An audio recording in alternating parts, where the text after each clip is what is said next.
C world machine subscribers అందరికీ ప్రభు అయినటువంటి యేసుక్రీస్తు నామంలో వందనాలు తెలియజేస్తాను. బాగున్నారా? మరొకసారి మిమ్మల్ని కలుసుకోవడానికి ప్రభు సహాయం చేశారు. ఈరోజు అంశం క్షమాపణ. చూద్దాం. లూకాసు వార్త 6వ అధ్యాయము 38వ వచనంలో ఒక మాట ఉంది. క్షమించుడి, అప్పుడు మీరు క్షమించబడెదరు. చిన్న ప్రార్థన చేసుకుందాం. దేవా నీకు వందనాలు. ఈ వాక్యం ద్వారా మా అందరితో కూడా మీరు సూటిగా మాట్లాడమని నజరేయుడైన యేసుక్రీస్తు నామంలో అడుగుచున్నాం తండ్రి, ఆమేన్. దేవుని వాక్యంలో క్షమించుడి, అప్పుడు మీరు క్షమించబడేదారు. మన జీవితంలో అనేక పాపాలతో మనం ఉంటూ ఉన్నాం. బైబిల్ ఏమని చెప్తుందంటే, నీతిమంతుడు ఒక్కడనూ లేడు, అందరం కూడా పాపంలోనే పుట్టాం, పాపంలోనే పెరుగుతూ వచ్చాం. అయితే ఈ పాపాలు క్షమించబడాలి అంటే ఏం చేయాలి? ఈ పాపాలు కొట్టివేయబడాలి అంటే మనం ఇతరులను క్షమించడం నేర్చుకోవాలని దేవుని వాక్యం చెప్తుంది. మనల్ని కూడా కొంతమంది గాయపరుచుంటారు, అవమానపరుచుంటారు, నిందించుంటారు, లేకపోతే చిన్న చూపు చూసుంటారు, హేళనగా మాట్లాడుంటారు. అయితే వారందరినీ క్షమించడం సాధ్యమేనా? అది సాధ్యమయ్యే పనేనా? బైబిల్ చెప్తుంది క్షమించుడి, అప్పుడు మీరు కూడా క్షమించబడతారు. చూడండి, బైబిల్లో ఒక సందర్భంలో ఒక యజమానుడి దగ్గర ఒక దాసుడు అప్పు తీసుకున్నాడు. అప్పు తీసుకొని కొంతకాలం అయింది. యజమానుడు ఒకరోజు లెక్క చూసుకుంటున్నప్పుడు ఆ దాసుడిని పిలిపించి, అబ్బాయి నీ అప్పు చాలా ఎక్కువ అయిపోయింది, నువ్వు ఉన్న పొలంగా కడతావా లేదా అని గొంతు మీద కూర్చున్నాడు. అయ్యా నా దగ్గర పరిస్థితి బాగాలేదు, నేను కట్టలేనంటే ఆ యజమాని అన్నాడు, నీ భార్యని నీ పిల్లల్ని అమ్మేసి నా అప్పు ఎలాగైనా తీర్చమన్నాడు. అతడు ప్రాధేయపడ్డాడు, కన్నీరు విడిచాడు. ఆ యజమానుడి యొక్క హృదయం మారి జాలిపడి అతని అప్పంతా కూడా క్షమించినట్లుగా మనం చూస్తూ ఉన్నాం. చాలా సంతోషం వేసింది. ఎంతో ఎంతో కాలం ఉన్నటువంటి ఆ అప్పు భారం క్షమించబడిన తర్వాత అలాగ బయటికి వెళ్ళి కాస్త సరదాగా టీ తాగుదాం అనుకున్నాడు. సెంటర్కి వెళ్ళాడు. టీ తాగుతున్నటువంటి సందర్భంలో అతనికి ఒక స్నేహితుడు కనపడ్డాడు. ఆ స్నేహితుడు ఎప్పుడో అతని దగ్గర ఒక 50 రూపాయలు అప్పు తీసుకున్నాడు. వెంటనే తను పిలిచాడు. 50 రూపాయలు ఎప్పుడు ఇస్తామని అడిగాడు. అతను కూడా ఇతను ముందు ప్రాధేయపడ్డాడు, బ్రతిమలాడాడు, కన్నీరు విడిచాడు. కొన్ని రోజులు ఓర్చుకోమని చెప్పాడు. అయితే ఆ వ్యక్తి ఓర్చుకోలేక అతన్ని గొంతు పట్టుకొని అతన్ని పోలీసులకు అప్పగించినట్లుగా మనం బైబిల్లో చూస్తూ ఉన్నాం.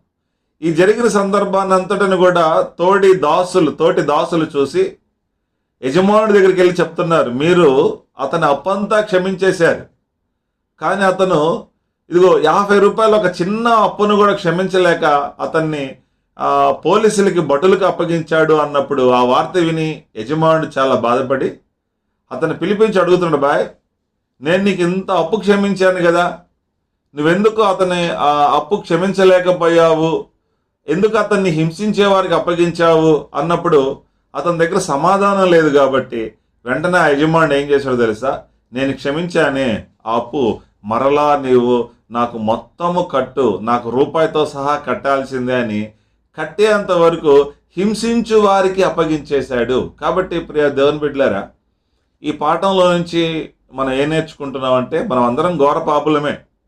మన పాపాలు లెక్క చూస్తే అవి కొండంత కనిపిస్తాయి. ప్రభు తన కృప చొప్పున, దయ చొప్పున, తన చల్లని చూపు, తన కరుణ చొప్పున మన పాపాలందరినీ కూడా క్షమించి తన రక్తంలో కడిగి మనల్ని పరిశుద్ధపరిచి తన పనిలో వాడుకుంటూ తన సేవలో తన సంఘంలో మనల్ని నిలబెట్టినప్పుడు మనము మన తోటి దాసులని, మన ప్రక్కనే ఉన్న వారిని, మన స్నేహితుల్ని ఏదైనా చిన్న తప్పు క్షమించలేకపోతే, ఆ క్షమించే మనసు మనకు లేకపోతే చూడండి, ఆ పోయిన భారమంతా కూడా మరలా మన మీద మోపబడే ప్రమాదం ఉంది. కాబట్టి క్షమిద్దాం, అప్పుడు దేవుడు మనల్ని కూడా క్షమిస్తాడని దేవుని వాక్యం చెప్తుంది. చూడండి, బైబిల్లో హేబేలు అనే నీతిమంతుడు ఉన్నాడు. ఒకరోజు ఆ కయ్యోను హేబేలు దేవునికి అర్పించినప్పుడు దేవుడు కయ్యోను యొక్క అర్పణ తీసుకోలేదు. హేబేలు యొక్క అర్పణ అంగీకరించాడని కయ్యోను కోపగించుకొని తన తమ్ముడైన హేబేలు మీద పడి అతను చంపినట్టుగా చూస్తున్నాం. అయితే అతనిలో ఉన్నటువంటి రక్తము కారుతూ, నేల మీద కారుతూ, రక్తములో నుంచి తన ప్రాణం మొరపెడుతోంది. ఆ ప్రార్థన మొదటి ఆకాశం, రెండో ఆకాశం, మూడో ఆకాశం దాటి ఇగో ఉత్తర దిక్కునున్నటువంటి సియోను పర్వతం దగ్గరికి వెళ్ళి మొరపెడుతూ ఉన్నప్పుడు ఆ తండ్రి అయినటువంటి దేవుడు అడుగుతున్నాడు, ఏంటి హేబేలు, ఏంటి నీ మొర అంటే, నా అన్న నన్ను నిర్దాక్షిణంగా చంపేశాడు, నువ్వు భూమి మీదకి రా, వాడిని దేశ దిమ్మరగా చెయ్యి అంటే హేబేలు యొక్క రక్తం ఏమి కోరుకుంటుందా అంటే పగని కోరుకుంటుంది. హేబేలు నీతిమంతుడే, కానీ హేబేలు యొక్క రక్తం పగని కోరుకుంటుంది. చూడండి, యేసు ప్రభు వారు సిలువ వేయబడ్డాడు, 140 కొడ దెబ్బలు తిన్నాడు, గాయాల పాలయ్యాడు, రక్తం కార్చాడు, తలకు ముళ్ళ కిరీటం పెట్టించుకున్నాడు, పిడిగుద్దులు గుద్దించుకున్నాడు, మొహాన ఉమ్మేయించుకున్నాడు. ఇంత ఆయన భూమికి ఆకాశానికి 3 మేకుల మధ్య 6 గంటల సేపు వేలాడుతూ ఆయన సిలువలో పలికినటువంటి మొట్టమొదటి మాట, తండ్రి వీరేమి చేయుచున్నారో వీరెరుగురు గనక వీరిని క్షమించు. అంటే ఈ వాక్యం వింటున్నటువంటి సమయంలో నీలో ప్రవహిస్తున్నది ఎవరి రక్తం? నువ్వు యేసుక్రీస్తు రక్తం చేత కడగబడ్డావా, లేకపోతే నీలో పాత నిబంధన పరిశుద్ధుల యొక్క రక్తమే ఇంకా ఉందా? చూడండి, బైబిల్లో చాలామంది హతసాక్షులయ్యారు. ప్రకటన గ్రంథంలో మనం చూస్తాం. వాళ్ళు అంటున్నారు, నాదా సత్యస్వరూపి, ఎందాక మాకు న్యాయం తీర్చవు? మమ్మల్ని చంపిన వాళ్ళు చాలా భూమి మీద సుఖంగా బ్రతుకుతున్నారయ్యా, మాకు న్యాయం తీర్చమని ఆ బలిపీఠం దగ్గర వాళ్ళు మొరపెడుతూ ఉన్నారు. అయితే యేసయ్య రక్తము, తండ్రి వీరేం చేస్తున్నారో వీరెరుగు గనక వీరిని క్షమించండి. చూడండి, ప్రపంచంలో చరిత్రలో కూడా ఒరిస్సా రాష్ట్రంలో ఒక సంఘటన జరిగింది. గ్రహం స్టేన్ తన భార్య 2 పిల్లలు ఆ ఒరిస్సా కుష్ఠరోగుల మధ్య సేవ చేస్తూ ఉన్నప్పుడు ఒక రాత్రి గ్రహం స్టేన్ వాక్యం ముగించుకొని వస్తూ ఉండగా అందులో కారులో తన 2 పిల్లలు ఉండగా చూడండి, కొంతమంది దారాసింగ్ అనే ఒక వ్యక్తి కొంతమందిని పోగు చేసుకొని కారుకు ఎదురెళ్ళి ఆ కారులో నుంచి వాళ్ళు బయటికి రాకుండా ఇనుప రాడ్లు అడ్డం పెట్టేసి గడ్డి వాములు తీసుకొచ్చి కారు మీద వేసి ఆ కారుని తగలబెడితే అందులో గ్రహం స్టేను తన చిన్న పిల్లలు కేకలు వేశారు, ఆర్తనాదాలు వినపడ్డాయి. వారి హృదయాలు కఠినంగానే ఉండిపోయినాయి. వారు కేకలు వేశారు, కానీ వీరు ఏమాత్రం కనికరించలేకపోయారు. తెల్లారేసరికి వారు బూడిదిగా మిగిలిపోయారు. ప్రపంచం అంతా వార్త విన్నది. అందరూ దిగ్భ్రాంతికి లోనయ్యారు. అందరూ ఎంతో బాధపడినప్పుడు చివరికి ఆ కాల్చిన వ్యక్తిని దారాసింగ్ని పట్టుకున్నారు.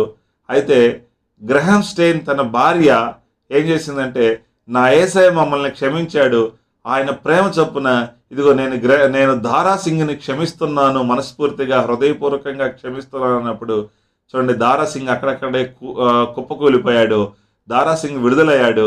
కానీ ఆ ప్రేమ, ఆ క్షమాపణ దారాసింగ్ని యేసు వైపు నడిపించింది. కాబట్టి ఈరోజు ఈ వాక్యం వింటున్నటువంటి సమయంలో నీవు కూడా ఇతరులను క్షమించినట్లయితే వారిని ప్రభు దగ్గరికి మనం నడిపించగలిగిన వాళ్ళు అవుతాం. ఎంతసేపట్లో మనం క్షమించాలి? చూడండి, ఒకరోజు యేసు ప్రభు వారు సిలువలో వేలాడుతూ ఉన్నటువంటి సమయంలో బ్రతికున్నారా లేదా అని టెస్ట్ చేయడానికి ఒక రోమా సైనికుడు ఒక బళ్ళని తీసుకొని యేసు ప్రభు యొక్క ప్రక్కలో పొడిచినప్పుడు వెంటనే రక్తము నీళ్లు కారెను అని రాయబడి ఉంది. రక్తము, యేసు రక్తము ప్రతి పాపముల నుండి మనల్ని పరిశుద్ధులుగా మారుస్తుంది. ఆయనలో నుంచి వచ్చే నీళ్లు చూడండి, మనలో ఆయనలో నుంచి జీవజల నదులు ప్రవహించును. అంటే ప్రేమకు సూచనగా ఉంది. అంటే తన పొడిచిన వానికి కూడా యేసు ప్రభు వారు ఆశీర్వాదకరంగా దీవెనకరంగా మారినట్లుగా ఒక్కోసారి నిన్ను ఎవరు పొడవరు కానీ నీ హృదయాన్ని గాయపరుస్తారు, నీ హృదయాన్ని లోతుగా టచ్ చేస్తారు. చూడండి, రోడ్డు పక్కన ఒక చెట్టు ఉంది. ఆ చెట్టు వైపుకి చాలామంది పిల్లలు లేకపోతే కుర్రవాళ్ళు ఆ కాయలు తెంచుకుందామని రాళ్ళు విసిరేస్తారు. ఆ రాయి తగిలినప్పుడు ఆ చెట్టు ఎంతో బాధపడుతుంది. కానీ ఆ కొట్టినటువంటి వ్యక్తికి ఆ చెట్టు ఏం చేస్తుందంటే ఒక మధురమైన ఫలాన్ని ఇస్తుంది. అంటే తన కొట్టినటువంటి వ్యక్తికి కూడా ఆ చెట్టు ఎలాగా ప్రయోజనకరంగా ఉందో నీ హృదయాన్ని గాయపరిచిన వారిని లేకపోతే నిన్ను ఇబ్బంది పెట్టిన వారికి కూడా నువ్వు యేసయ్య యొక్క ప్రేమను చూపించి నీవు కూడా వారికి ఉపయోగకరంగా, దీవెనకరంగా, ఆశీర్వాదకరంగా ఉండాలని ప్రభు అయినటువంటి యేసు క్రీస్తు ద్వారా మనకి తెలియజేయబడుతుంది. కాబట్టి దేవుని బిడ్డలారా, వెంటనే మనం క్షమించాలి. మనం పొడిచిన వారికి కూడా యేసు ప్రభు దీవెనకరంగా, ఆశీర్వాదకరంగా ఉన్నట్లుగా ఈరోజు నీవు కూడా ఇతరులను క్షమించినట్లయితే నీ పాపముల నుంచి అన్నిటి నుండి దేవుడు విడిపిస్తాడు. అగాపే ప్రేమ అంటే షరతులు లేనటువంటి ప్రేమ ప్రభు కోరుకుంటూ ఉన్నాడు. చూడండి, మరొక మాటలో మనం చూసుకున్నట్లయితే స్టెఫెన్ తీసుకుని వెళ్ళి రాళ్లతో కొడుతూ ఉన్నప్పుడు స్టెఫెన్ మోకాళ్ళుని తండ్రి ఈ పాపము వారి మీద మోపకము అని వారి కొరకు ప్రార్థన చేశాడు. అప్పుడు శత్రువులందరూ గ్రహించారు, స్టెఫెను ముఖము ప్రకాశిస్తూ ఉంది. స్టెఫెను ఎప్పుడైతే క్షమించే మనసు కలిగి ఉన్నాడో ఆ భూమి మీద నుండి పరలోకపు దర్శనాలు చూస్తూ ఉన్నాడు. పరలోకం తెరవబడటం, ఆకాశం తెరవబడటం, తండ్రి కుడిపార్శ్వమున యేసు ప్రభు నిలబడటం చూసి అతన్ని ఆహ్వానిస్తూ ఉన్నాడు. కాబట్టి ప్రియ దేవుని బిడ్డలారా, ఈరోజు నీవు నేను చేసిన భక్తిని బట్టి ఎంతో కొంతమంది దేవదూతలు మనం తీసుకెళ్ళడానికి రావచ్చు, కానీ స్టెఫను వలె మనం క్షమించే మనసు కలిగి ఉంటే పరలోక ప్రభుత్వమే నిన్ను ఆహ్వానించడానికి ఎదురొస్తాడు. స్వయాన యేసు ప్రభువే బడా నమ్మకమైన మంచి దాసుడా అని ఆయన నిన్ను ఎదుర్కొంటాడు. కాబట్టి ఈరోజు ఈ వాక్యం వింటున్నటువంటి సమయంలో నువ్వు ఎవరి మీదైనా ఇంకా ద్వేషం కలిగి ఉన్నావా, పగ కలిగి ఉన్నావా, అది మనకి బాధకే కానీ, అది మనకి నష్టానికే కానీ నువ్వు ఎప్పుడైతే క్షమిస్తావో, నువ్వు ఇతరులను క్షమించే మనసు కలిగి ఉంటావో, నువ్వు దీవించబడతావు. అంతేకాదు ఉన్నతమైన స్థానంలోనికి దేవుడు నిన్ను తీసుకెళ్తాడు. యోసేపు క్షమించాడు. యోసేపు ఉన్నతమైన స్థానానికి వెళ్ళినట్లుగా నీవు కూడా క్షమించే మనసు కలిగి ఉంటే అనేక మందికి దీవెనకరంగా, ఆశీర్వాదకరంగా ప్రభు నిన్ను మార్చును గాక. చిన్న ప్రార్థన చేసుకుందాం. దేవా నీకు వందనాలు. ఈ వాక్యం వింటున్న బిడ్డలందరూ కూడా మీరు దీవించి ఆస్వాదించమని నజరేయుడైన యేసుక్రీస్తు నామములో అడుగుతున్నాం తండ్రి. చూడండి, మన ఛానల్ని సబ్స్క్రైబ్ చేయండి, లైక్ చేయండి, షేర్ చేయండి. ఇంకా ఎవరైనా అనేక గ్రూప్స్లో, ఫోన్స్లో కూడా సీ వరల్డ్ మిషన్ గుంటూరు అంటే మన ఛానల్ వస్తుంది. సబ్స్క్రైబ్ చేయాల్సిందిగా ప్రభు పేట తెలియజేస్తాను.